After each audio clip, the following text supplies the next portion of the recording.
As with the crony round, there will appear a blank screen after you select your group number. Please do not panic. The information is still there. It's just above. You just tap on the screen and drag down. And for this question, you're asked for your entire team's total gross score over 18 holes. So whatever you scored, you enter that and tap submit.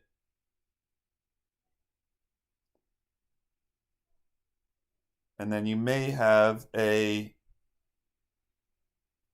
CAPTCHA to answer. So for example, I'm going to select all squares with motorcycles